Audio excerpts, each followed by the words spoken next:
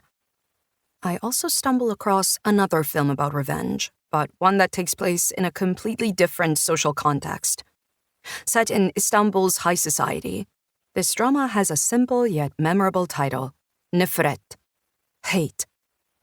It is a super trashy story from the 80s about a rivalry, with a young Hülya Avşar and the iconic Fatma Girik in the leading roles, playing daughter and mother respectively.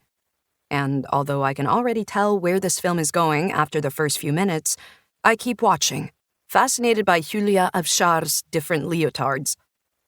In short, a misogynistic daughter hates her super-rich mother, Fatma, the owner of a manufacturing empire. Her hate for her mother is profound. Really, she hates her right to her core, as she professes again and again in agonizing monologues.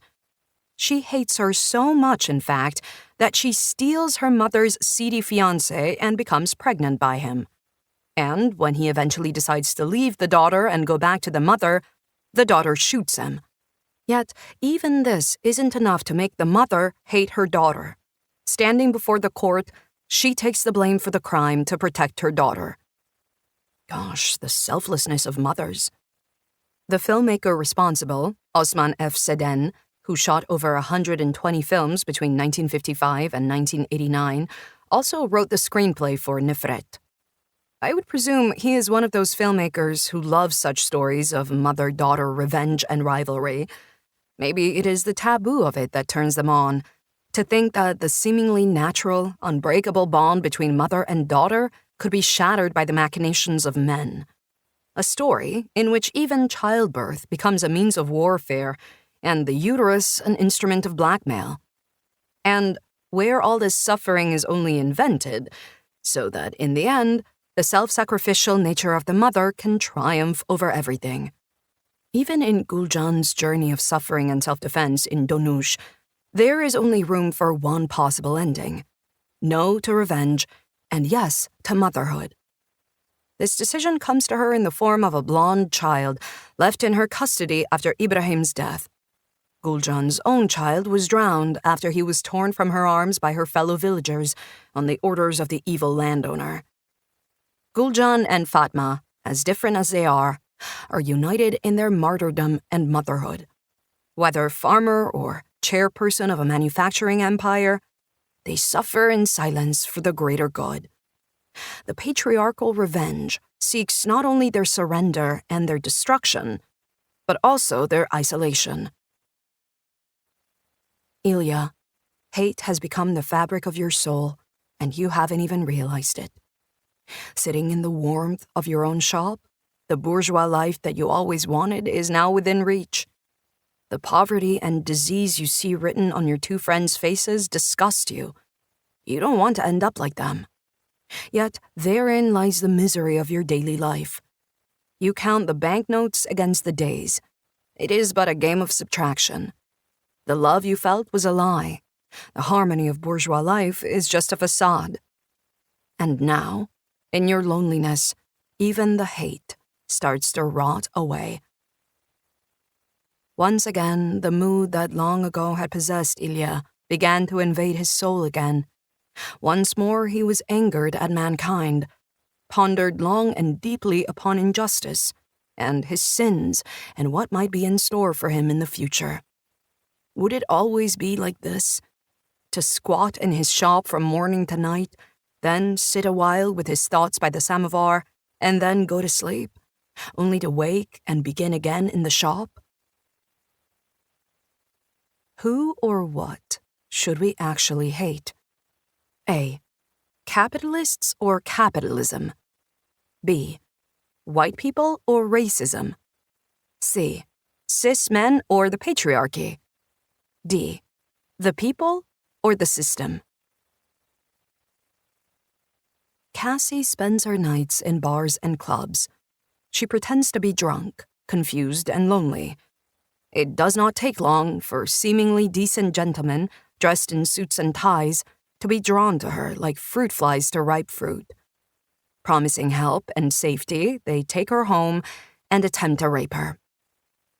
Cassie, Carey Mulligan, is the protagonist of the 2020 Oscar-winning thriller Promising Young Woman. She promises to teach the unsuspecting rapists a lesson. Her methods are creative and multifaceted. She does not rely solely on raw physical violence, but also employs the horrors of psychological warfare. When Cassie awakens from her feigned unconsciousness, stone-cold sober, catching her self-proclaimed savior in the act, it is his turn to fear what the rest of the night has in store. Alas, he has welcomed his executioner into his own home. This is a beautiful exemplar of exactly that which Fabian Bernhardt had described: the possibility for revenge to involve rational components and long-term planning. Cassie executes her campaign with the sober efficiency of a project manager, subjecting her selected representatives of patriarchal violence to a personal re-education program. Her revenge is a warning. She wants to teach a lesson in order to protect other women. Her methods prove successful. But over the course of the film, the past catches up with Cassie, and her calm and detached exterior begins to show cracks. 7 years earlier, as a promising young medical student, Cassie's best friend Nina was raped by a group of fellow students. Neither the university nor the police took her accusations seriously, and a short time later, Nina passed away. Now, those responsible must pay, and Cassie is the one who will strike the final blow. Is Cassie the feminist antithesis of Fatma and Gulcan? At the very least, she does not remain passive in the face of patriarchal violence. She challenges it, and she strikes back, methodical and precise. Although she sacrifices herself for her mission in the end, spoiler alert, it is not this self-sacrificial quality that defines her essence or justifies her existence in Promising Young Woman. The film holds space for Cassie's trauma without exploiting her suffering. It does not flaunt its protagonist like a flag, nor does it gloat over her supposed failure. And it does not doubt her truth or the legitimacy of her perspective, as she asserts her own history and experience within patriarchal, hostile, and indifferent systems of law and justice, and is empowered. At the same time, this example illustrates the problem with many modern stories of empowerment. Cassie's vigilante campaign focuses on the individual, thereby excluding itself from the social and political sphere. Cassie has no fellow soldiers at her side, and she does not need them. As a lone fighter, she takes it upon herself to respond to violence that is ubiquitous. But her response only targets the symptoms of a violent patriarchy, rather than the patriarchal system itself. With this, she confirms what Elsa Dorlin calls the inevitability of violence. For those who are stuck fighting against symptoms of the present can never create a vision of a better future. Cassie's reality remains shaped by her trauma. Revenge only desensitizes her to her emotional distress. She does not promote a lasting political campaign, a public protest, or a collective effort. Her intervention does not affect the structures of society as a whole. It is the same with most of the feminist or anti-racist approaches to empowerment being discussed at the moment, and those currently flooding my Instagram. Empowerment can mean discovering one's own right to self-determination and authority. It can mean formulating new responses to the past and the present, responses other than our own destruction. Empowerment can mean experiencing oneself as a capable and autonomous individual. But individual empowerment cannot be the end goal. That would be nothing more than soft neoliberalism, as Dorlin calls it. Many isolated but empowered individuals do not aid the construction of new legal and justice systems. On second glance, Gulcan, Fatma, and Cassie have more in common than is initially apparent. They are all very lonely. But hate and revenge can only gain resistant power, the power to forge a new world, when they are more than just reflexive, one-off actions. The call for revenge did not last long. C.L.R. James writes, "The revolutionaries of Saint-Domingue were surprisingly moderate and far more humane than the French colonizers had been, or would ever be to them. As the revolution gained territory, they spared many of the men, women, and children whom they surprised on plantations. To prisoners of war alone they remained merciless," he adds. Yet, in all the records of that time, there is no single instance of such fiendish tortures as burying white men up to the neck and smearing the holes in their faces to attract insects, or blowing them up with gunpowder, or any of the 1,001 bestialities to which they had been subjected. The former slaves answered violence with violence, yet neither their methods nor their intentions were the same. The cruelties of property and privilege are always more ferocious than the revenges of poverty and oppression, James writes. For the one aims at perpetuating resented injustice, the other is merely a momentary passion soon appeased. The violent revolt was a turning point. It was liberation from a crippling 2 centuries in which the slaves experienced nothing but devastation. And yet, it was more than that. In 1804, after 13 years of ongoing revolutionary struggle, the former slaves declared the independent state of Haiti. It was one of the most significant revolutions of the 19th century. "I hate men," I mutter under my breath, as I am sorting my notes at the dinner table. My mother suddenly looks up from her puzzle, which she had been previously absorbed in. It is of the sun setting over Venice. "What did you say? You hate men?" "Me? No. Well, sometimes. But no, that's just what this French author says." "Tusk," my mother mumbles, looking down again and scanning over her 1,000 puzzle pieces. "Tusk. Who would write such a thing?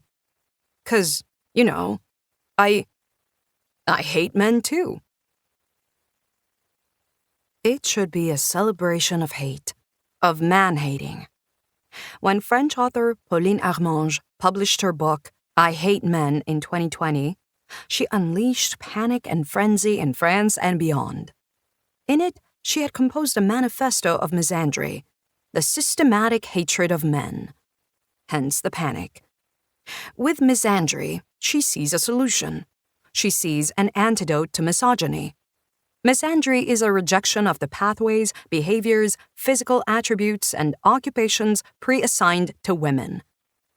In this sense, I understand Armange's misandry also as a response to the figure of the gentle and docile woman, which Anne-Christine Tlusty also identified in her book Sus, Sweet. It is a rejection of the feminized attributes of diplomacy and harmony. and the forced work of dirty care. For Armange, misandry is not only a way to consciously reappropriate the image of the aggressive, man-hating feminist, but also a means of creating community. Hating men and all they represent is absolutely our right. It's also a celebration. Who would have thought there was so much joy in misandry? It's a state of mind that doesn't make us bitter or lonely, contrary to what the patriarchy would have us believe. I believe that hating men opens the door to love of women and of ourselves in all the forms it might take. This communal hate is supposed to offer women a way out of the isolation that the patriarchy imposes on them. After all, a celebration calls for community.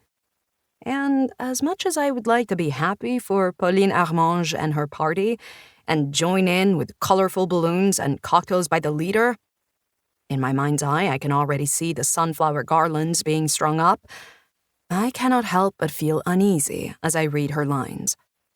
No, there's something wrong with this scene. First of all, here we have a white woman from a country that made a name for itself by waging imperialist wars and brutally colonizing half the world, from North America to Western, Central, and Northern Africa to Southeast Asia, claiming to hate all men. So, does she also hate the men in New Caledonia, who are still fighting for independence from France? Or are those not the type of men that her hate could apply to? If not, why not? Does she also hate the men in the global South, whose labor in mines and fields continues to be exploited for French economic prosperity? If yes, what gives her the right? Or does Pauline Armange only hate white men with French citizenship? Does she also hate trans men, migrant men, exploited men, feminist men?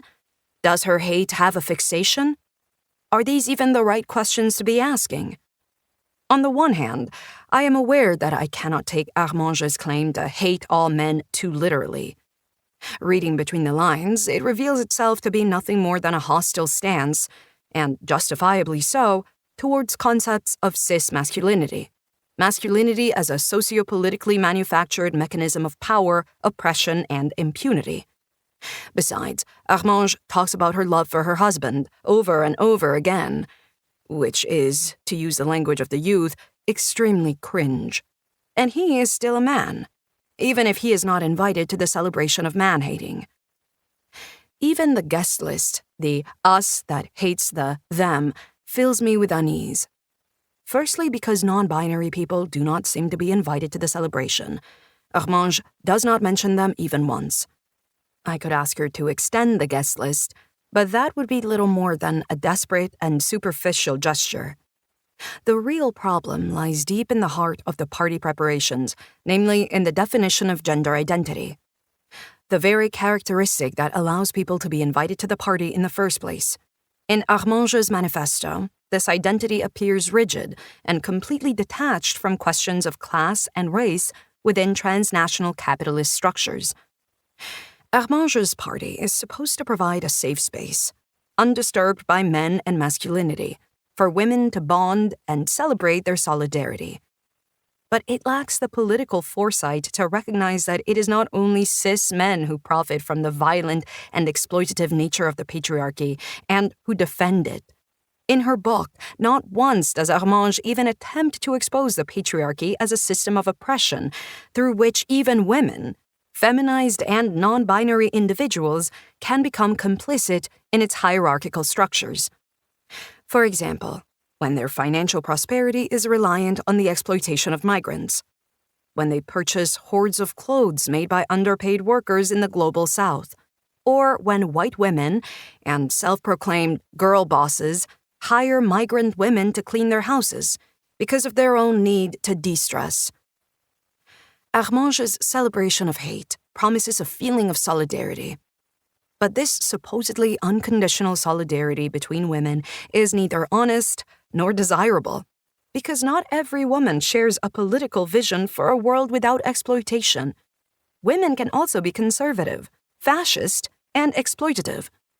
And while this statement may sound trite, it is often ignored for the sake of unity and empowerment in today's us against the world, liberal feminisms. I will use the words of political scientist Jodi Dean to illustrate my point. Identity can manifest as an attachment to a fantasy of wholeness or certainty, to the illusion of that pure sight that can guarantee that we are right, that we are on the side of the angels.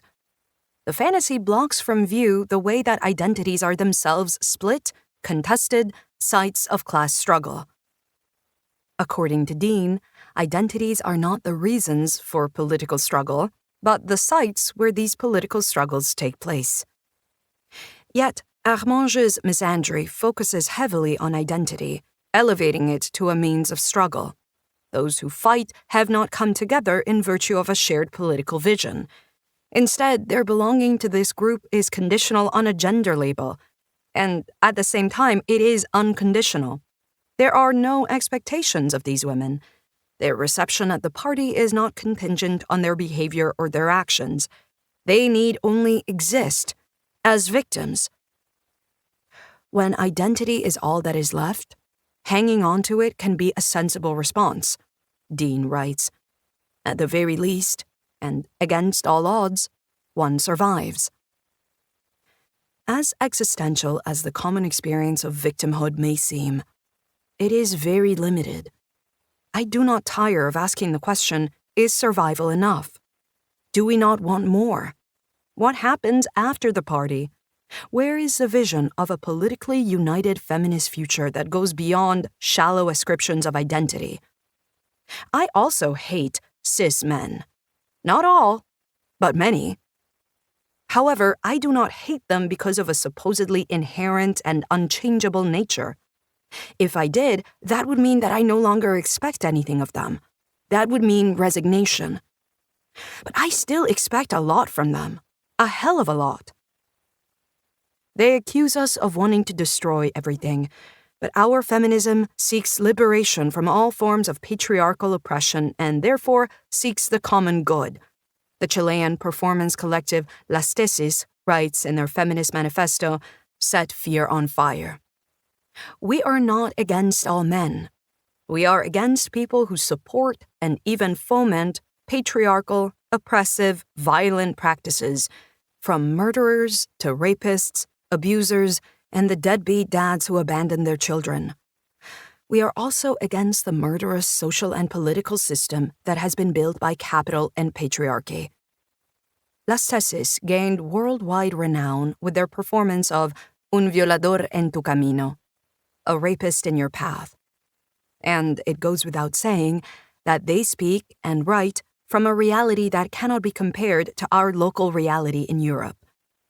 The struggle of many indigenous and South American feminists is a dangerous struggle on many fronts, and an existential struggle made urgent by the daily threat of violence. There, decolonization is more than just an academic term.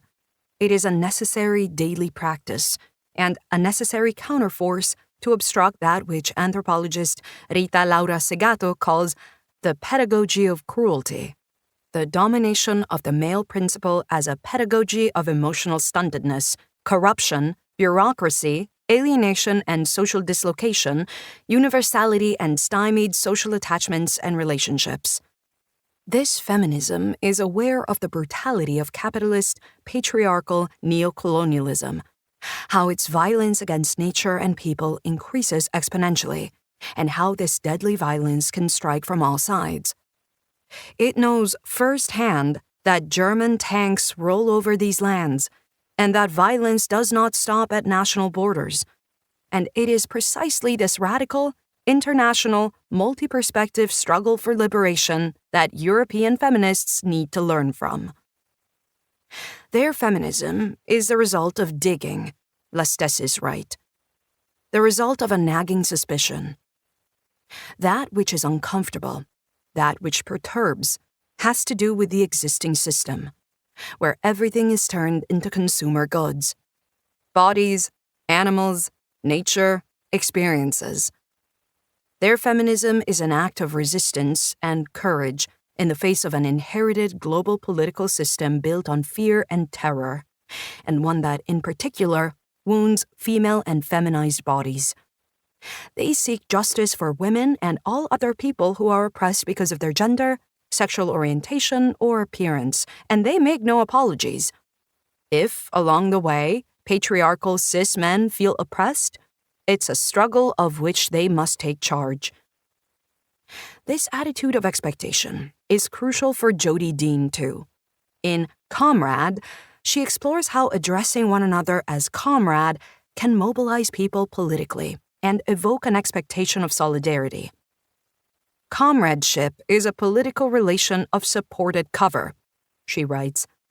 I am interested in comrade as a mode of address, carrier of expectations, and figure of belonging in the communist and socialist traditions. She understands the address comrade as a generic figure for people on the same side of a political barricade and the relationship they share. Of course, barricades can be built along lines of shared histories or identities which bring people together. But what reinforces these barricades are actions, which can only be inspired by political conviction and decision. Neither past nor present conditions can maintain the barricades, on either side of which people gather. Instead, it is trust in our fellow fighters and the expectation that they will not abandon the barricades which make them strong. This scenario demands a fundamentally future-focused mindset. It requires people to continuously scrutinize their barricades and their comrades, to ask themselves and each other what they are and what they can become together. It requires an alliance that promises to stand together and, with this promise, works towards taking further action. The goal should not be safety in a phantasmic space of those like you, Elsa Dorlin explains, but rather building and creating territories in which to politicize and capitalize on rage in order to initiate and carry out struggle. A shared barricade is a promise, and it is also a celebration. It thunders through the night and into the morning hours when it welcomes the sunrise. It is a celebration of hate and tenderness at the same time. And there are cocktails. So, who or what should we hate? The patriarchy or those who profit from it? The system or the people? There can be no universal answer to this question. For each situation, each context, each battle demands its own response, its own strategy, and its own barricade. But I can come up with 6 general rules to follow. 1. Hating people must always be the last resort. 2. The question of which people I should then not hate is dependent on whether or not I can still expect something from them. 3. I should expect things from as many people as possible. 4. I would be well advised to hate those people who, from a safe distance, want to see my barricade go up in flames. Those who bring nothing to the world but fuel for the fire and lies, and those whose wealth would not exist without them. 5. And those who deliberately set the fires and, with the deepest contempt, fan the flames to keep themselves warm. 6. Hating people must always be the last resort. But when necessary, I will hate with all my being, as if tomorrow depends on it. Well, look, I don't hate all men, my mother continues as she fills in the contours of a Venetian bridge. I hate 95% of men. No, maybe it's more like 99. I could write many a book about the collaborators of these dominant systems and economies of hate, about those who supply the fuel for the fire, those who look on with apathy, those who become complicit in the abuse of this hostile word through dirty care, those who would flay another to save their own skin, those who take the hate that crawls under their skin and wield it in contempt against their own people, or against those who are even more vulnerable, those who utilize these dominant politics of contempt for their own profit, anti-feminist women, racists who suffer under racism themselves, Jews who, in the name of fighting anti-Semitism, unite themselves with reactionary parties and repressive states to declare Muslims the true agents of evil. Muslims who, in turn, put their support behind Islamist and reactionary nations. Poor people who reject other poor people, especially the unemployed. Strikebreakers, farmers who sell out to corporate landowners. Without these people, no barricade would burn for long. The loneliness that Gulcan and Fatma share is ultimately what divides them. But could hate be what unites them? A peasant and a businesswoman. Two mothers from different worlds, both battling against misogyny and the patriarchy. That could be a real box office hit.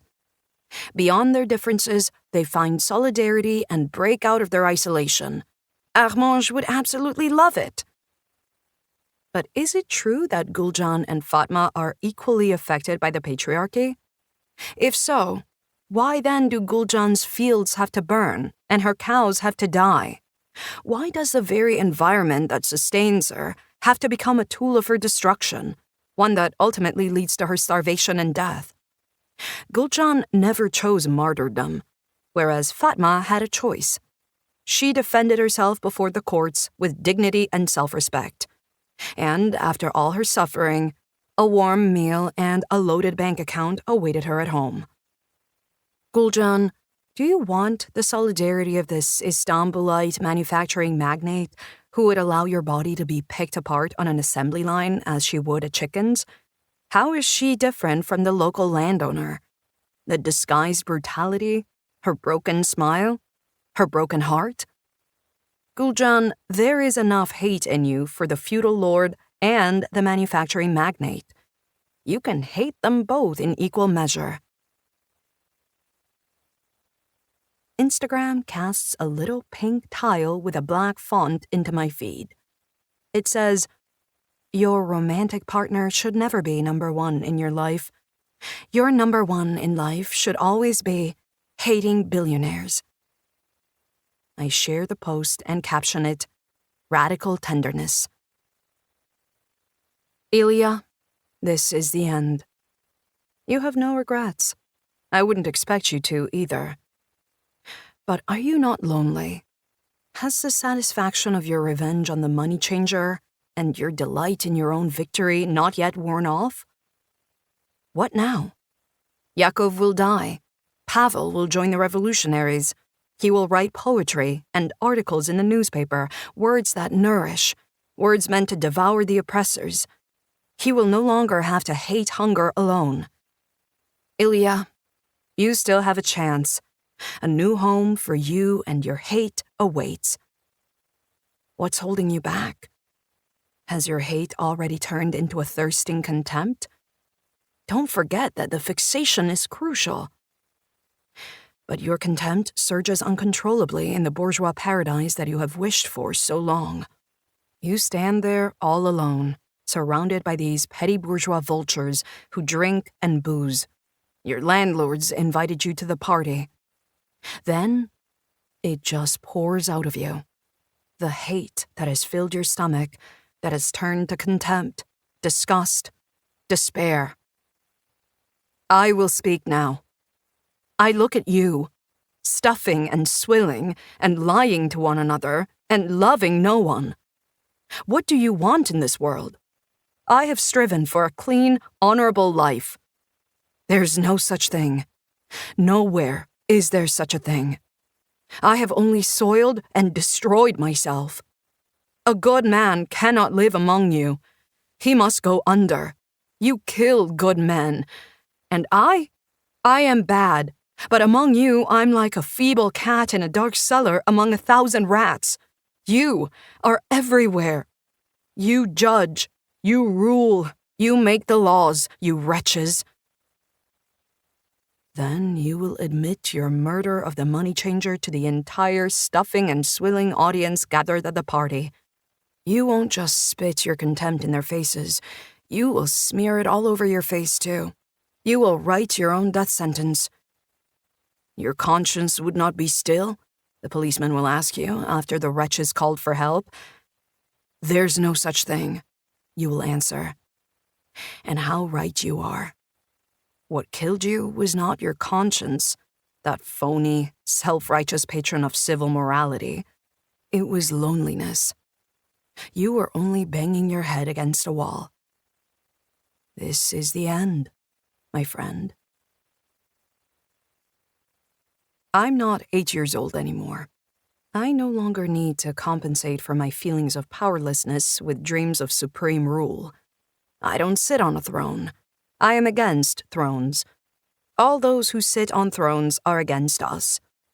I try to imagine a world without punishment, because to punish someone means to control them, to wield power over them, to consume them. I don't want to consume anyone. I don't know if I can imagine a world without punishment, without that which makes us prick up our ears or tiptoe on broken glass. Even today, I fear punishment like a child. Punishment is one of the first languages I ever learned, and one of the few languages my mother speaks fluently. Because as a woman, an immigrant and a worker, she learned early on that it is the speakers of punishment who rule this world. Punishment is my mother tongue. All I know is that when I hate, the police officer in my head barks, "Punish, punish, punish." When I think of revenge, I think of the satisfaction that comes from punishment. When I think of justice, I think of punishment. After all, someone has to punish those responsible. But does resistant hate always have to be expressed in the language of punishment? If punishment is a no to the status quo, which yeses must accompany it? If our resistant hate seeks to reverse the existing structures of power, how would new political relationships look without punishment? Or, wait, let's take a step back. A new language needs its own barricade. But how can we construct it, this barricade of hate, without speaking the language of punishment? Just because we are on the same side of a barricade does not mean that we all imagine the same future. It is easier to know what we stand against than what we stand for. How can we ensure that hate and the desire for punishment do not start to corrode our barricade from the inside? The barricade delineates the us of hate, but this us is fragile. I mentioned that already. That is its prerequisite. Because this us is the site of struggle. We are full of justified rage, and we want to release that rage. And one really fast and easy way to do this is what I experience as a knee-jerk collective punishment in movements, writes activist and facilitator Adrienne Marie Brown. In her manifesto, "We Will Not Cancel Us," and other dreams of transformative justice, she asks herself how people involved in common campaigns, such as comrades in political struggles, deal with grief, conflict, and misunderstandings. What could a collective approach to difficult situations look like when it is not reduced to knee-jerk reactions and punishment, online as well as offline? According to Brown, most movements lack a collective understanding of the differences between conflict, harm, and abuse. She distinguishes them as follows. Abuse is characterized by the practice of physical, emotional, sexual, or other behaviors in order to gain power over others. On the other side of the coin, harm is the suffering or pain that people experience, especially from abuse. However, conflicts and misunderstandings can also cause pain, and they cannot always be avoided. These distinctions are rudimental when developing common strategies to deal with different types of painful experiences, Brown explains. Yet, online, we seem to respond to all of it with the same energy. Consistently punitive, too often joyful. I do not by any means expect people who are affected by sexual, physical, or emotional abuse not to want to punish their abusers. They have a right to be vocal and publicly demand punishment. After all, the abusers of this world have enjoyed the protection of the public, laws, and established norms for far too long. Nor do I wish to defend public figures who make use of racist, homophobic, or transphobic taunts to generate headlines and boost viewer ratings. Resistant hate against the rule of violence and silence is also needed on the internet. And for some time, it has already been organizing itself there. This organized hate has broken new ground on multiple platforms, which allow marginalized people to expose patterns and systems of oppression and to call out the racist, genocidal, sexist, and exploitative lies and false truths that political parties, media, groups, and individuals continue to propagate. Call-out culture is a simple but necessary tool through which victims of violence can share their experiences, and most importantly, be heard. They have the opportunity to name and shame alleged offenders. Cancel culture is the disparaging name given to it by anti-feminists and all those who still insist that justice will be exacted through state means, to the tune of innocent until proven guilty. Yet, this sentiment only seems to apply when the accusations are launched against powerful, respected, white, cis men. As illustrated in the first chapter, all others are presumed guilty anyway, simply by virtue of their existence. Strategic call-outs online do not only disrupt the facade of a harmonious present, but can also denounce our societal tendency to forget, which abandons victims to relive their traumas alone. Call-outs are also a means of empowerment, revenge, and yes, punishment. For many victims of abuse, public call-outs are a last resort, not to be used recklessly because, especially when they address sexual violence, call-outs often trigger backlash and counter-violence, through which victims are threatened and their credibility is called into question. Yet, Adrienne Marie Brown views one aspect of call-out culture negatively. She says that some call-outs are thrown around a little too freely, especially among those on the same side of a political struggle. For example, she criticizes call-outs directed at people who are not systematically using their power to propagate racist, sexist, or violent slander because they do not have any power in the first place. Call-outs that are not driven by a strategically channeled and organized hate, but by an impulsive anger, often sparked by an argument or misunderstanding. And she criticizes call-outs that are not organized or executed by the collective, but only address personal wounds or individual battles. She is talking about knee-jerk reactions, ones that I also observe in myself. For example, when discussions on social media leave me dissatisfied, or when 2 days after marching together with someone at a protest, I find myself shaking my head at their comments and analyses. Then my blood boils too, because these are people from whom I expect more, much more. These are people whose paths I cross and recross on the way to a radically tender society.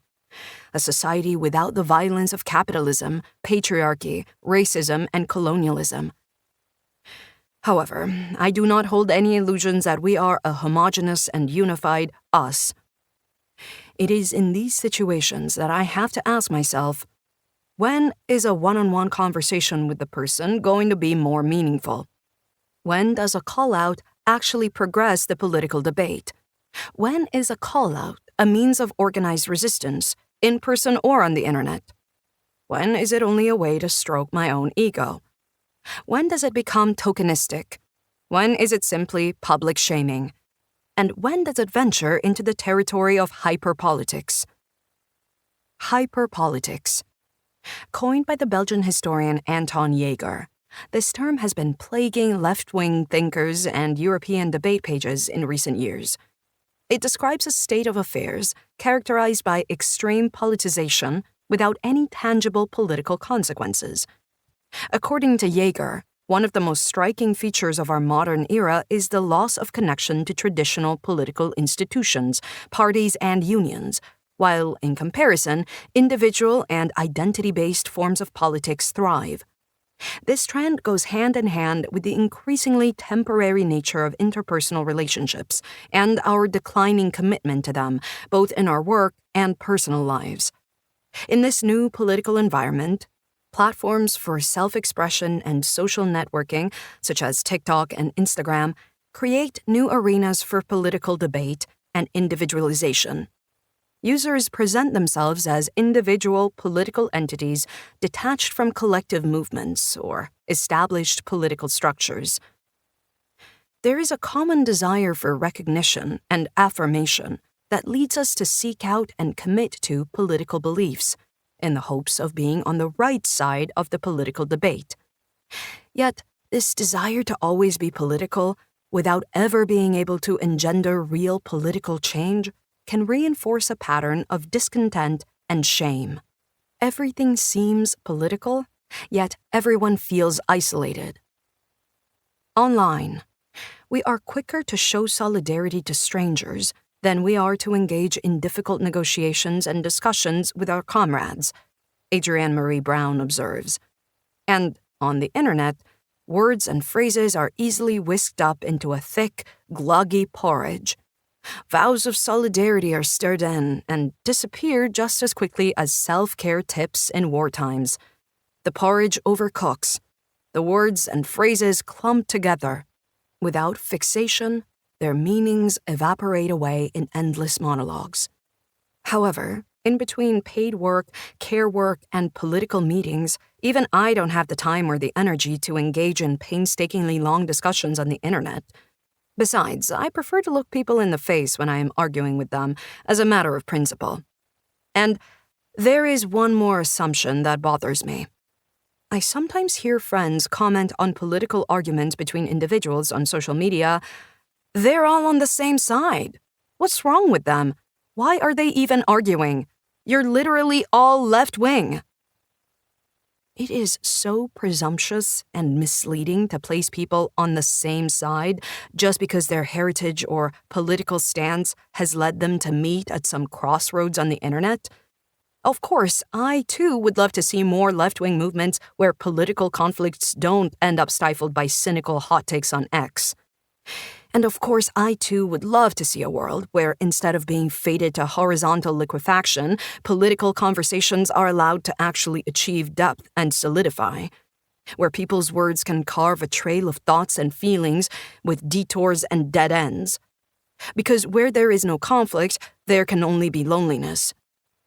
But the proposed diagnosis of sameness ignores the reality of political relationships, which are full of dynamics and rifts, contradictions and hierarchies, even within the political left, and the fragile nature of the overinflated and supposedly inclusive us, often riddled with racism, hetero, cis, sexism, or ableism. The fact that people end up meeting at some crossroads does not negate the hundreds of miles that could lie between them, in terms of experience with violence and/or exclusion. Sometimes, at such a crossroads, whether online or offline, hate can be a rebellion against these claims of sameness, demanding all those involved lay out their beliefs, point out what direction they are going in, and which turnoff they intend to take. And yes, that may sound like the disreputable, you're either with us or you're against us. But whoever has read this far knows that not everything that has fallen into disrepute has to stay that way. For me, the more important question would then be, what of these moments of division and disagreement can we rescue from disappearing into the depths of the internet and bring with us to the barricades? Is it hate or tenderness? How can we take the strategic hate that we see on the internet, also in the form of call-outs, and collectively bring it to the streets? How can these conflicts break out of social media and challenge the dominant system, not just briefly, but in the long term? I know, I asked too many questions and answered too few. I'll apologize by saying that every time and every space needs its own answer. I'll apologize by telling you that the search for new answers and new histories cannot be undertaken alone, and that the question of how to shape human relationships, more than all other questions, demands collective exploration, because it is a question of a future that we will all inevitably share. We, in movement, must learn to choose life even in conflict, Adrienne Marie Brown writes. I wish that I could choose life and tenderness in every conflict, at every crossroads, and with tenderness, choose conflict. Yet I know that this is but a fantasy, as long as the conditions for a transformative and healing justice, whether online or offline, remain absent. We need a form of justice that offers more alternatives for action than just the sometimes necessary mutual punishment. A struggle that calls not only for a no to the present, but also a yes to a shared future, requires time and energy. Yet, our late capitalist emotional culture and the structures of neoliberalism within which we live and work continuously demand the opposite. No conflict and no negotiation. Only linearity, exploitability, and acceleration on the fast track to individual and collective success. Or sometimes just plain survival. While a productive struggle grows at an unexpected pace, it requires a common understanding of the words and frequencies with which conflicts are to be addressed, such that they can be addressed collectively. It requires answers to questions such as, where does conflict end and violence begin? Which conflicts should be tolerated and which conflicts only feed traumas and cause harm? These questions form the foundations of every human relationship, whether political or romantic, and they are the same questions that I encounter in conversations with readers. Tenderness? But to what point? Tenderness, but for who? I know that moving together, changing together, and being accountable for one another are moments and spaces of constant negotiation. And I know that to negotiate, to dig deep and wrestle with a new language, we need space, time, and collective infrastructures. I will make no secret of the fact that the structures of our society are against us. All those who sit on thrones, whether small or big, are against tenderness. So our barricade must seek to destroy these thrones if it promises new types of relationships. But what comes first?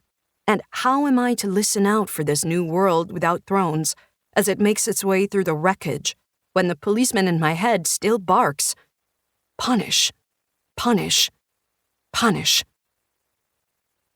The Jewish revenge group Nakam aborted their mission in 1946. Their leader, Abba Kovner, married to resistance fighter Vitka Kempner, instead committed himself to helping Eastern European Holocaust survivors flee to Palestine. Before he became a prominent figure in Israeli culture and politics, awarded with numerous literary prizes, Kovner also fought in the so-called Israeli War of Independence in 1947 and 1948.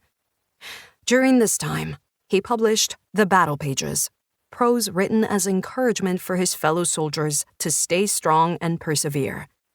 In it, he calls the Egyptian enemies snakes and dogs. During this time, Zionist militias perpetrated the Nakba. Al-Nakba means the catastrophe in Arabic. The Nakba refers to the expulsion and massacre of Palestinians in the 3/4 of historical Palestine that was to become Israeli territory. 750,000 people lost their homeland in the name of a new, majority Jewish nation-state. In 1949, less than a year after the official founding of Israel, Israeli author S. Yijar wrote and published the novella Khirbet Khize. We came, we shot, we burned, we blew up, expelled, drove out, and sent into exile. Those we were driving out, that was a totally different matter. Wait, 2,000 years of exile. The whole story. Jews being killed. Europe. We were the masters now.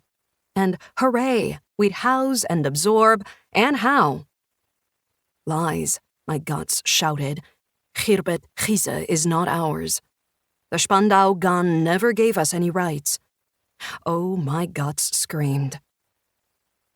He was one of the few members of the young Israeli state to put the crimes against the Palestinian people into words. The Zionist myth of the proverbial purity of arms was not replaced by broader societal reflection, author Charlotte Wiedemann writes, but rather by a backhanded apology. The founding of a state does warrant some atrocities, but these were isolated cases. It seems that Abba Kovner also believed in this apology. the atrocities that he witnessed during the Nakba, and which he outlined in a collection of poems in the chapter Zderat Broshim Baderek Sanora, a road of Cyprus on the way north, did not stop him from putting his faith in the bigger picture, the national project, and acting in its service. In his 1949 text, Kovner indeed blurs the lines between Jewish suffering, which for him encompassed both the horrific consequences of the Holocaust as well as the loss of Jewish lives in the 1948 war, and the suffering of the Palestinians, who were killed and driven from their homes. However, in another poem, Farewell to the South, he rejects the Palestinian perspective, which identifies Israeli violence as a colonial export of imperial powers such as Great Britain. At the same time, he opposes those who deny the possibility of an analogy between the Nakba and the Holocaust. Kovner's revenge was not directed towards the Palestinians. In his eyes, they were stateless anyway, and therefore easily dismissed as passive, faceless victims without army or state authority. Literary scholar Hanan Hever observes. The time after the Nakba, according to another of Kovner's poems, was no longer a time for fighting, but a time for forgiveness. The realization that the Palestinians, who had experienced the Nakba, whose homes had been destroyed, and who had become refugees, were in fact victims, changed Kovner's perception. The Jewish victim of Nazi violence, and from Kovner's perspective, Egyptian violence, had become the victimizer. And what of the Palestinians? Those deemed faceless, stateless, and lacking sovereignty. Now, for more than 80 years, they have resisted occupation, displacement, and extinction. In 1954, author and communist Isaac Deutsche traveled through Israel, seeking to describe the dominant spiritual climate there. The state of Israel has had explosives built into its very foundations, Deutsche writes, through the grievances of hundreds of thousands of displaced Arabs. Like many other anti-Zionist Jews, Deutsche understood the wish to create a safe haven for Jews in light of the murderous anti-Semitism that continued to prevail in Europe. However, he did not see a solution in the formation of an ethno-nationalist state, but rather in a Middle Eastern federation, writing, "As long as a solution to the problem is sought in nationalist terms, both Arab and Jew are condemned to move within a vicious circle of hatred and revenge." In Achille Mbembe's Necropolitics, I come across a term from Plato's ancient philosophy, pharmakon. It describes a drug that can work as both a remedy and a poison. Hate is a pharmakon. Sense, suspect, anticipate, prevent, evade, deflect, resist, plan, obstruct, intercept, preserve, protect, provide, care, dirty care. What kind of world contaminates even the act of care, without which no one would have a future? Abolitionism comes from the Latin abolere, to destroy. As a political theory and practice, abolitionism is based on the assumption that oppressive systems, such as colonialism or capitalism, are not able to be reformed. Instead, it demands their complete destruction and the dismantlement of the state and social structures that support them. Nevertheless, abolitionism also requires creation via the construction of new frameworks, infrastructure, and institutions that protect and affirm life. It is a movement of simultaneity.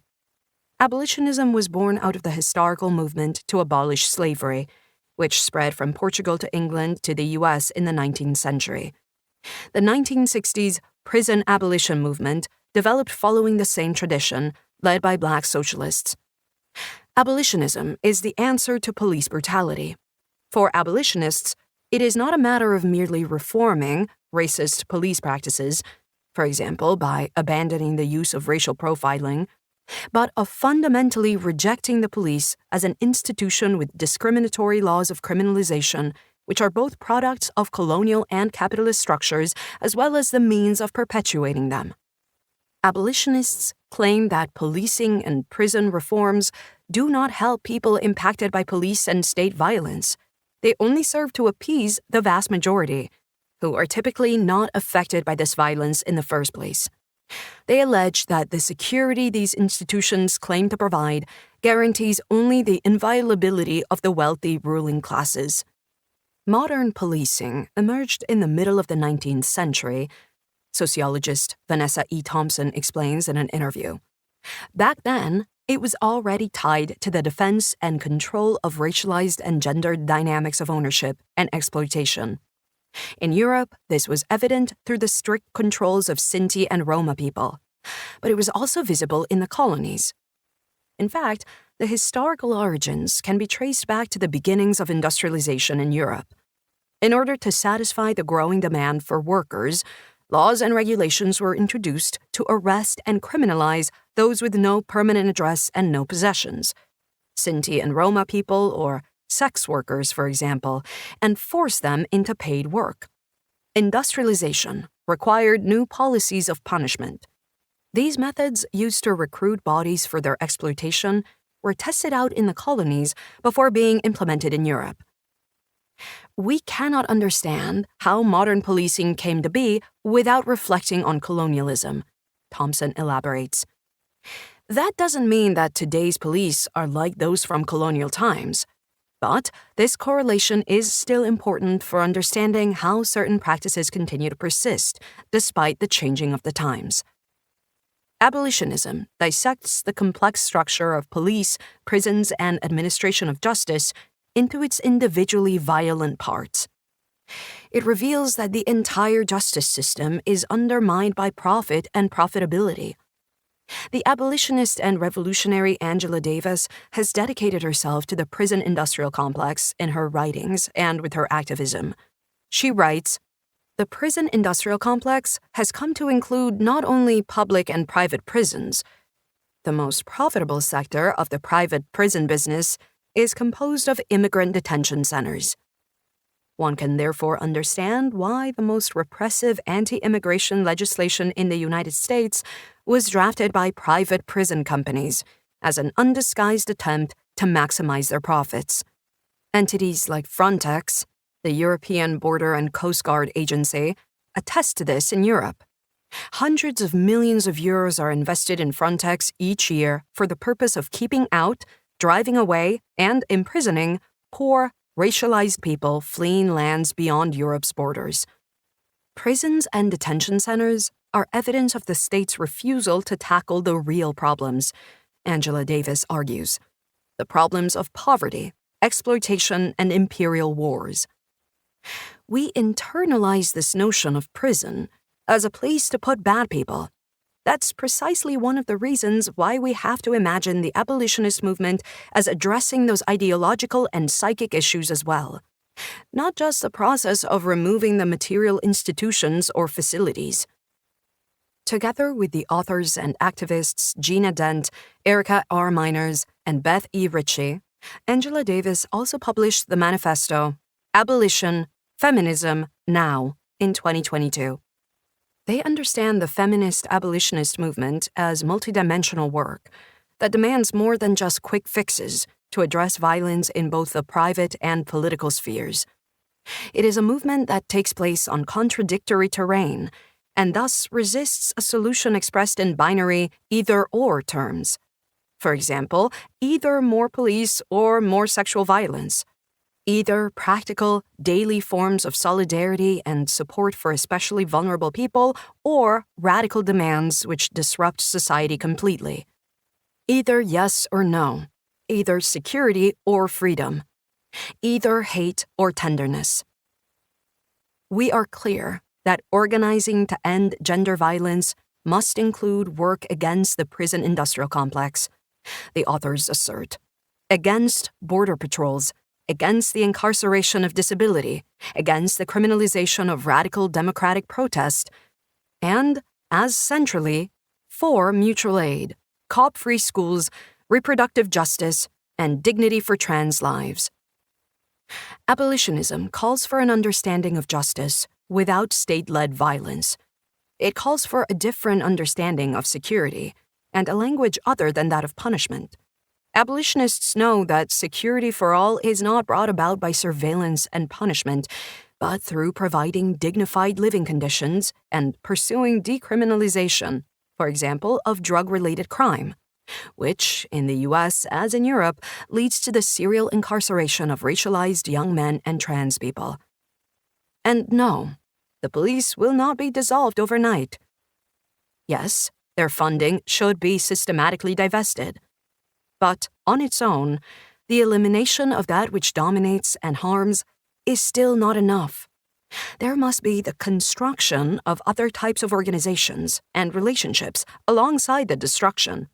It's a matter of eliminating the very reasons which lead people to believe in the necessity of the police in the first place. This work encompasses the radical transformation of all institutions that should ultimately provide care, not punishment. Youth welfare offices, public health offices, and family offices. It focuses on the following questions. How can we shape society, its social, living, and working conditions, such that people do not resort to violence in the first place? Such that people have the opportunity to care for society's most vulnerable individuals without criminalizing them. For me, and many of my peers, our abolitionist fight and future is committed to decolonization, disability justice, earth justice, and socialism. Lawyer and activist Derica Purnell writes in her manifesto, Becoming Abolitionists. All of these require mass political education, a commitment to understand and debate these issues with people who we love, and organize within our communities. Building a new society requires all members to take responsibility, including when it comes to questions of law and justice. The approaches of transformative justice seek out new, collective responses to violence and its consequences. They bulldoze new paths out of the never-ending cycle of violence and punishment. These approaches aim to give victims of violence the opportunity to decide on what they need to heal, and they provide community support and infrastructure to do exactly that.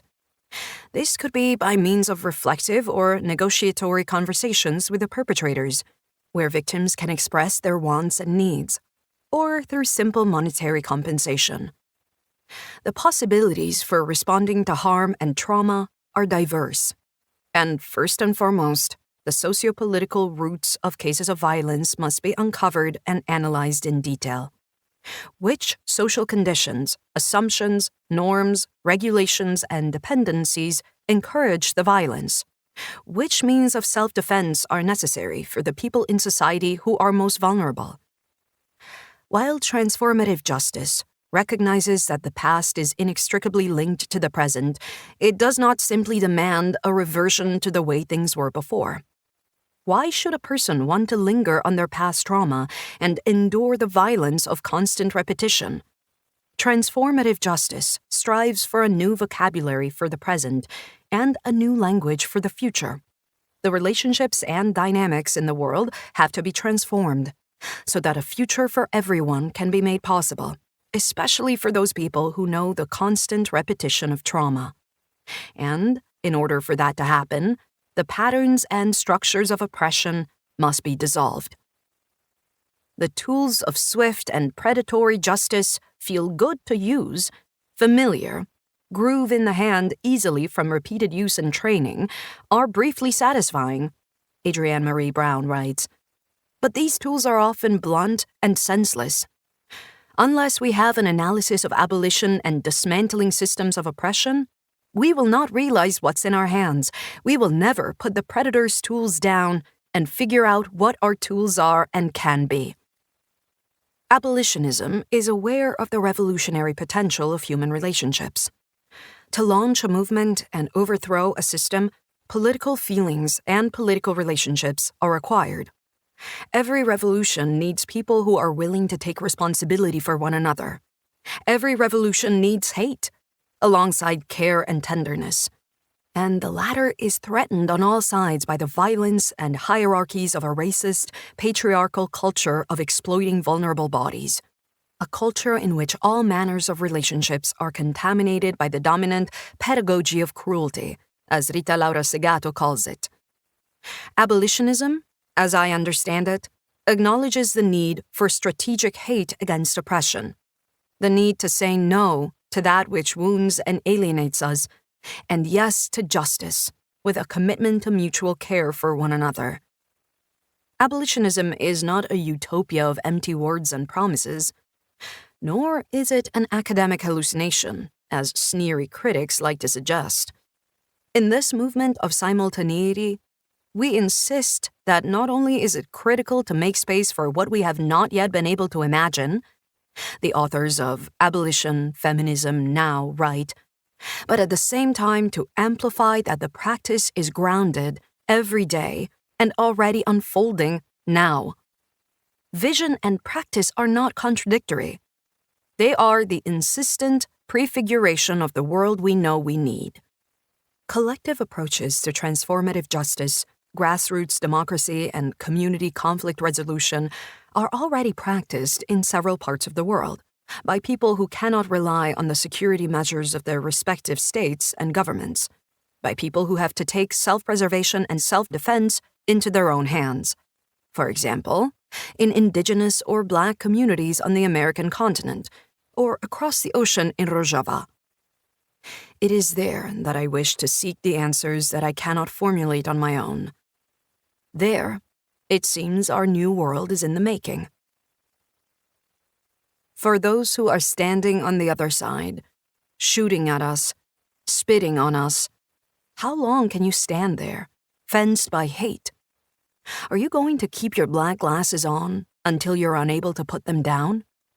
Soon, we won't be here for you to watch.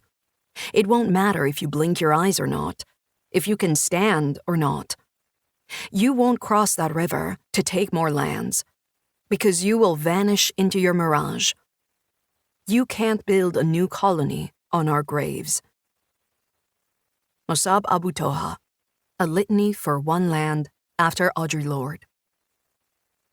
Don't even be surprised to see a rose shoulder up among the ruins of the house. This is how we survived. Mossab Abu Toha, A Rose Shoulders Up. Once again, Rojava is being bombed. In April 2022, I see the videos online. Stretches of sand-colored land peppered with brown spots, and rising from the spots, amid the rubble of destroyed city districts, thick plumes of smoke, as if from volcanoes. On Google Maps, I drag my cursor over the curves and contours of this land and zoom into the city of Kobani. There, where Assyrians, Arabs, Kurds, Turkmen, and many other people drove out IS and declared the Democratic Federation of Rojava in 2012. The Google Maps image is deceitful. It shows the ruins of a city once at war, but not the smoke. It doesn't want to know about the bombs that keep returning, or the current state of war there. It doesn't want to admit the fact that Kobani is burning once again, that people are burning. I had wanted to go there where my cursor hovers, but not to write about bombs and fires. I had planned to end this book with the utopian prospect of a better future, of a society that is more just. I had planned to travel to Rojava in spring, my questions loaded and ready to be asked, because I had promised, no, I had hoped, to find answers there that would fill the gaps in my archives of hate and tenderness. What is needed to achieve justice? What is needed to achieve a radically tender society? And can a society without hate even exist? Rojava is a place of dreams.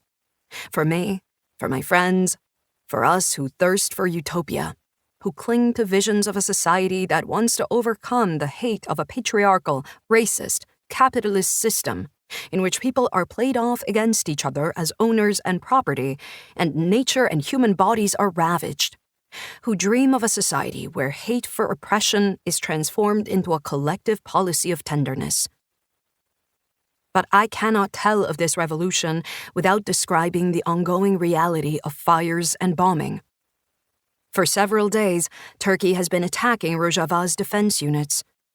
They have also launched a major offensive in southern Kurdistan, the northern part of federal Iraq, with the support of the autonomous government there, on the pretext of repressing and annihilating armed fighters of the PKK. They have sent ground troops, tanks, bombs, and drones.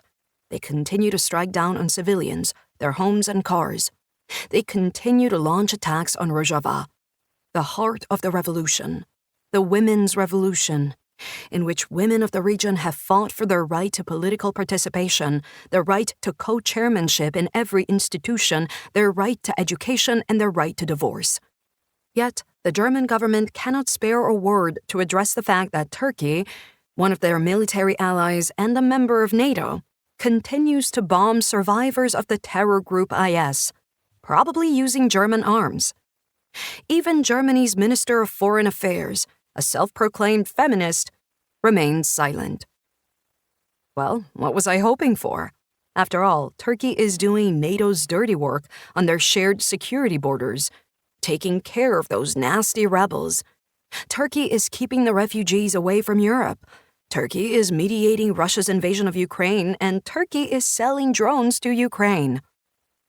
Turkey is making their contribution to peace and security in Europe. Peace, love, and pancakes. I actually wanted to go to Rojava, but seeing the bombs instilled a fear in me that has taken root. Now, as I sit here, staring at my computer screen, my eyes burn. As I watch videos of the war, fear overcomes me, and with it, hate. How much closer will this bloody cursor bring me to my answers? I wonder.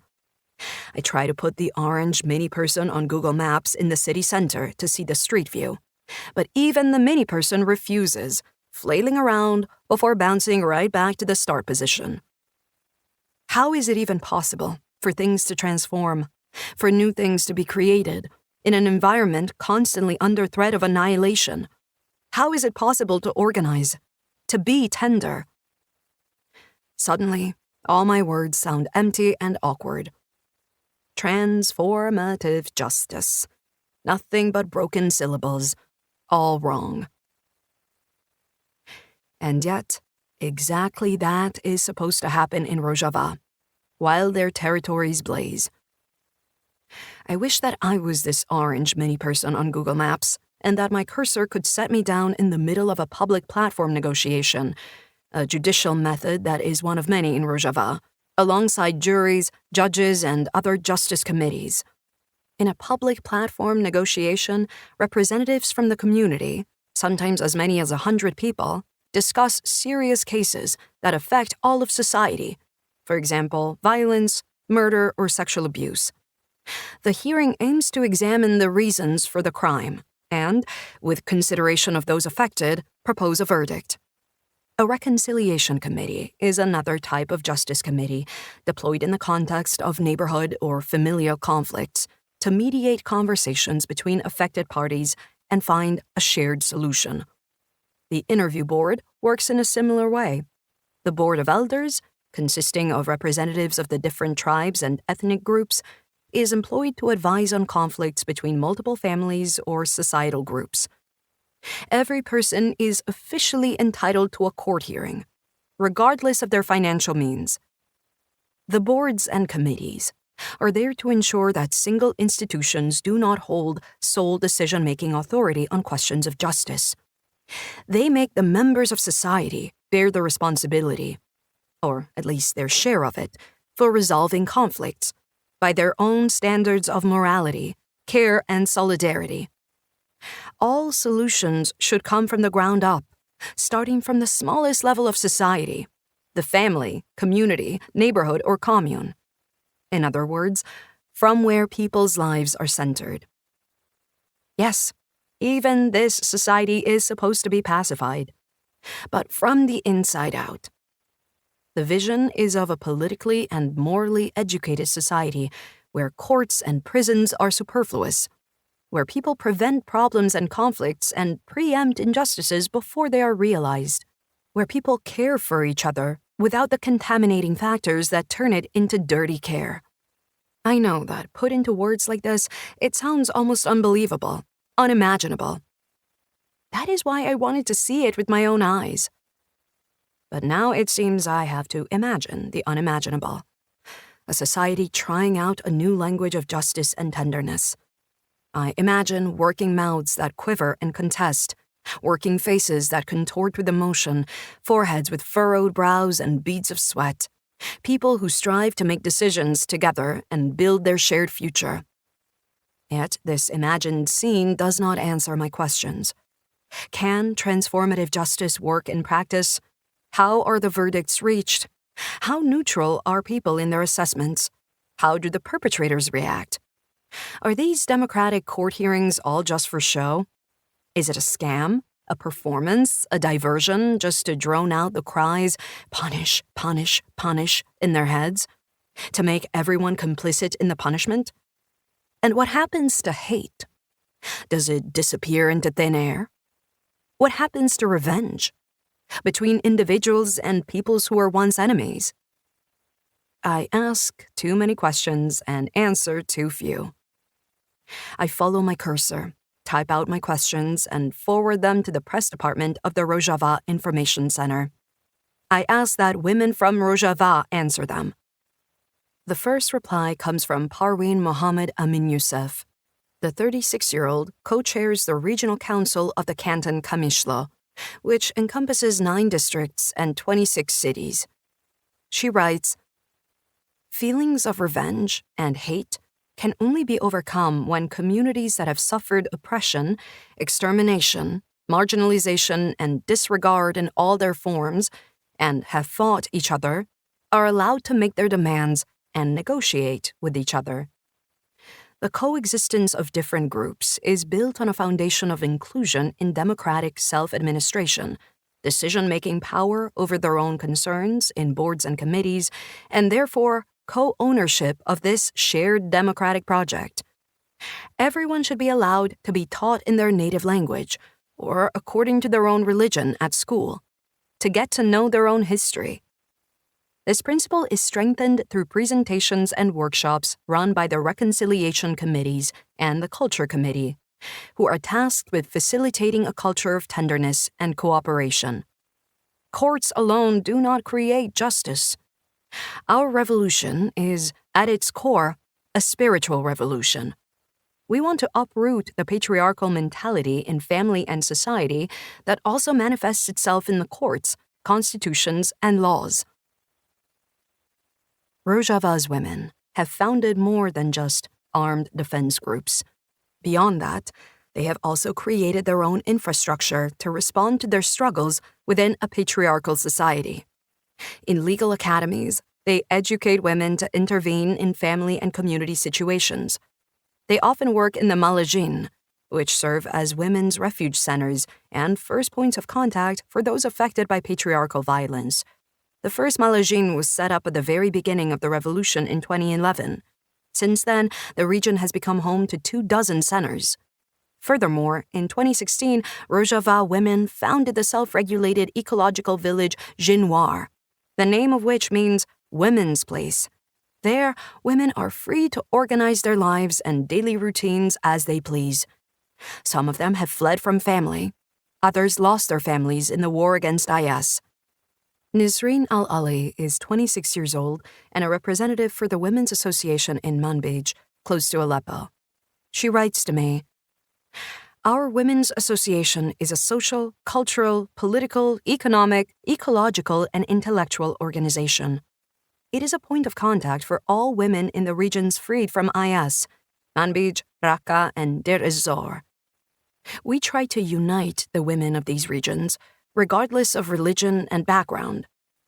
Personally, since the revolution, I have found more self-confidence, and it has become easier for me to publicly voice my opinions on societal issues." Around the same time that I received these responses from Parveen Mohammed Amin Youssef and Nisreen Al-Ali, someone writes to me on Instagram. She wants to remain anonymous. A week later, I can't find the message anymore. I've lost it in my inbox, a graveyard of started conversations. But I remember what she said distinctly. and I will rewrite it in my own words here. Not everything is as they make it out to be in Rojava. I lived there, and my family still lives there. Yes, official roles are equally distributed between men and women, but it is still the men who always make the decisions. The peaceful coexistence of different peoples doesn't work either. Some groups are prioritized over others. Those who criticize the system are silenced or imprisoned. In Rojava, the Democratic Union Party, PYD, is in government. Officials and supporters of the largest opposition party, some of whom have close ties to Turkey, repeatedly accuse the PYD of armed attacks, intimidation attempts, and forced recruitment into Rojava's defense units. While the people are supposed to make decisions in the communities and regions democratically, no general elections across Rojava's entire territory have yet taken place. Critics have also accused the PYD of cooperating with the Assad dictatorship. After the withdrawal of U.S. troops, who had previously supported the liberation of Rojava from IS with airstrikes, Russia facilitated a military agreement with the Syrian dictator to protect Rojava from Islamist militias and Turkish troops. Armed groups who aligned with the Assad dictatorship had control over various bases and checkpoints in Rojava. In some streets, Assad's portrait was pitched above the ruins of homes.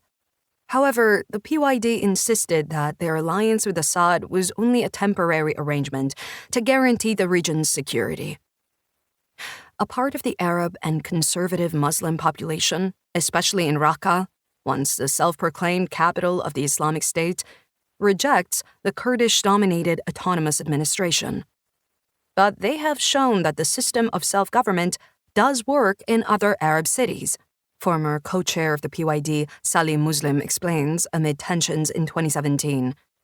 And we will show it in Raqqa too. The Arab peoples living in the north of Raqqa accept our system. Tensions between ethnic groups have been present in this region forever. It is no new development. However, in recent years, conflicts have largely been focused on the distribution of scarce resources, such as water and oil. Turkey is withholding access to the water of the river Euphrates, the region's main source of water located along Turkey's border with Rojava.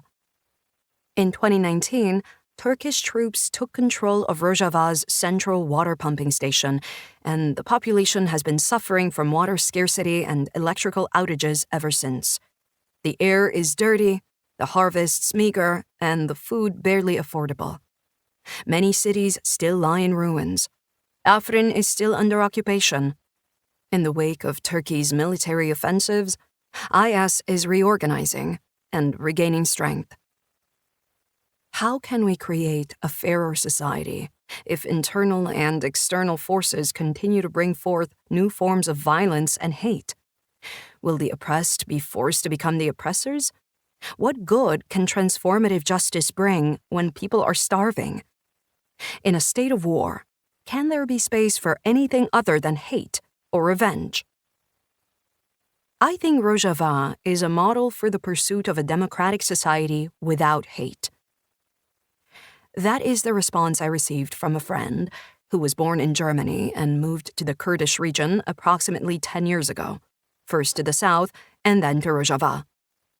She is active on a committee of the Women's Confederation Congress Star, which represents the Rojava Women's Revolution internationally.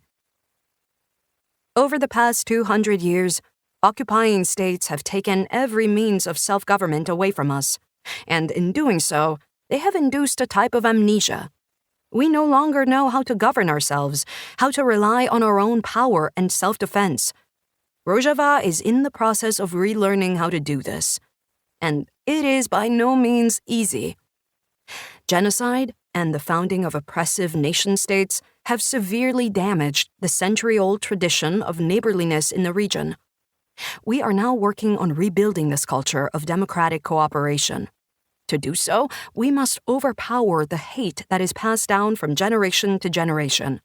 That is why Rojava's revolution is ultimately an internal revolution, one that takes place in our heads and our hearts. We are trying to find ourselves again, to become ourselves again. We call that chwebon in Kurmanji. Becoming ourselves, changing ourselves. I ask my friend how justice can be achieved. Through revenge? She tells me she doesn't believe justice can come from revenge. The mindset of, as you do unto me, so will I do unto you, is as old as the patriarchy itself. Very early on in the history of the patriarchy, women were made into objects of revenge. Men took revenge on other men by raping their wives or forcing their women to remarry. Revenge is usually carried out to restore one's honor. So, when one does not take revenge, their honor is lost. But be honest, do you not feel hate or the desire for revenge? I consider one form of revenge to be legitimate, and that is revenge taken against the enemy. Against an attacker, against the Turkish occupation or IS. We are facing war. Our land is occupied. Every day our loved ones are being murdered, and the Turkish state remains unpunished. That provokes anger, maybe even hate. Many people have joined our liberation struggle for this reason. But not to exercise blind revenge, to choose a form of revenge that changes our own life and gives it meaning.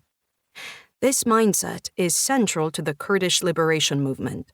It shows that anger and hate for the enemy have to be transformed in order to become a source of strength and resolve. The women of Rojava say that the revolution is not over, that a revolution means to struggle, to object, and to reflect. Struggling, objecting, and reflecting, they have been practicing for 10 years. In 10 years, they have established justice and reconciliation committees. Many, many women have divorced their husbands. May they live a fulfilling life. My mother sends her best wishes. May they live a life where they do not have to be on constant alert. In 10 years, the people of Rojava have tried out ecological forms of labor and production that do not lead to the eradication of natural resources, that do not run wells dry.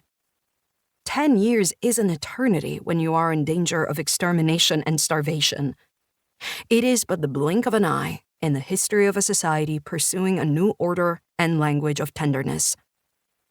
And 10 years from now, writing will still be shaped by fear, violence, contradictions, and longing. The fixation is crucial. Persevere, strive, negotiate, object, hide. Your rights, bombs fall. Groan, yell, ash. Become yourself. Change yourself. Care, provide, anticipate, suspect, listen, run. The palms in Antalya. Rojava means sunset, daylight in your eyes. Keep writing. My parents, my temples, my computer screen, my fear, my cousins, our hate, my cursor. I said before that the land of Kobani is peppered with brown. But now, when I zoom in on Street View, I see a whole lot of green. Man is motion toward the world, and toward his like. A movement of aggression, which leads to enslavement or to conquest. A movement of love, a gift of self, the ultimate stage of what by common accord is called ethical orientation. Every consciousness seems to have the capacity to demonstrate these two components, simultaneously or alternatively. I like to think back to the room with the sunflowers.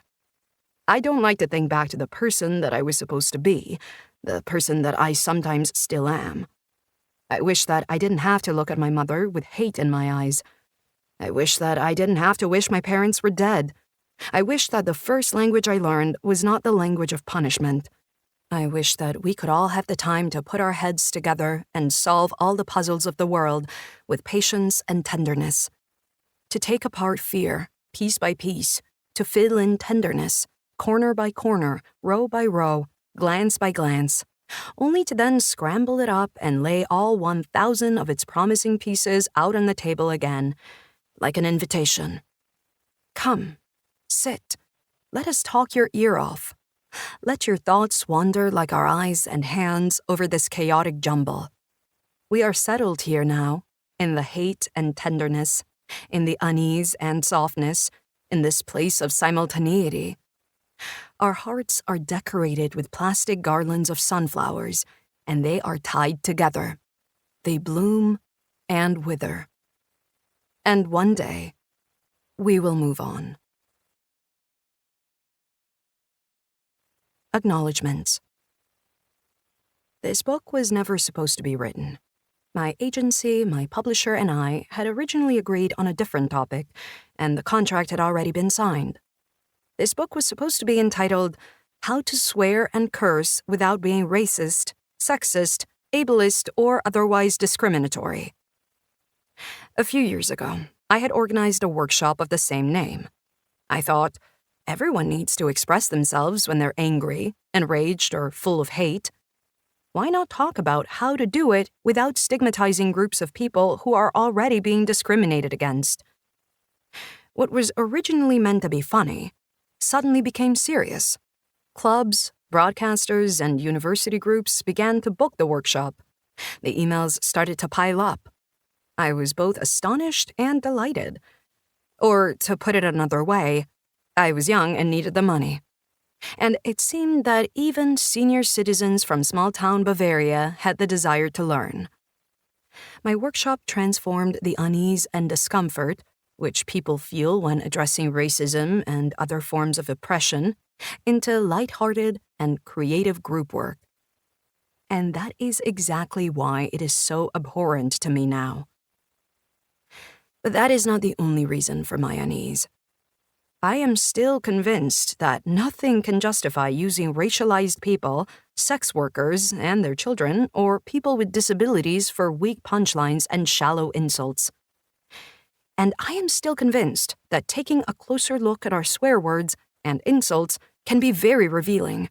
It can tell us a lot about our self-conceptions, both individual and collective, and about what is positively and negatively evaluated in our society, and how these patterns of evaluation become ingrained in our everyday perceptions and reactions to the world. Yet, at the same time, I know that if we stop using these words, our society will not be fundamentally more just. And, paraphrasing, sugarcoating or using euphemisms won't help either, as we often do in the case of poverty. Instead of poor people or poor areas, we say low-income earners and under-resourced areas. These euphemisms are misleading and wrong. There is nothing to sugarcoat about poverty. My point is that the dominant systems and conditions of the world are turning it into a rotting swampland, and sifting our fingers through the dirty, rotten mud in search of insults and swear words that remain untarnished is fruitless work. In such foul conditions, every word is in danger of contamination. This is not an admission of defeat. As a writer, I will always try to rescue words from the swamp. But I hope that goes away to explaining why I didn't write an entire book on the subject. I don't want to do this. I don't want to do this. I don't want to do this, I said to myself all summer like a broken record. I hate the idea of writing this book. I hate it. I hate it. I hate it. And after 1,000 times, I decided I would write a book about hate or nothing at all. I would like to thank all the people who lent me a sympathetic ear and a kind word during this time and emboldened me in my unease and my hatred. I would also like to thank Jackie DuPont for this outstanding translation. Jackie thought her way into and through the text, interpreted it, updated it, and even rewrote it when necessary. So much of what is important here comes from her. Thank you. And I also thank Sebastian Budgen, who helped make this translation possible and shares my hatred for a few German things. My friend Elif Çuçuk, whose radicalism, intellect, kindness, and friendship were a great inspiration for this book. Her astute criticism cuts like a knife and is a blessing for the new world in the making. And, with her art, she has given the German edition of Hate a cover as beautiful as a fresh garden. I would like to thank Fatima Khan, Conrad Wolf, Thomas Spies, and Yusuf Can Göktürk, who, sentence by sentence, have enriched this text with their thoughts, comments, stories, tears, and laughter. Thank you for your generous gift. I would like to thank the Rojava Information Center for supporting me in my research. I wish to thank my mother, my sister, my friends, and all my other guides along the way, whose warmth, tenderness, and dependability carry me through life and keep me from sinking into despair in this often seemingly endless swampland.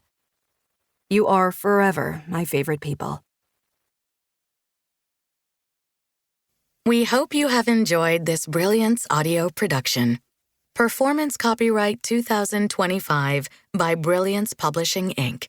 All rights reserved. For further information concerning this program or other Brilliance audio titles, please visit our website at brilliancepublishing.com. No part of this recording may be played for an audience or reproduced in any form. It may not be streamed, downloaded, broadcast, or copied without written permission. Address all inquiries to Brilliance Audio, P.O. Box 887, Grand Haven, Michigan 49417. Audible hopes you have enjoyed this program.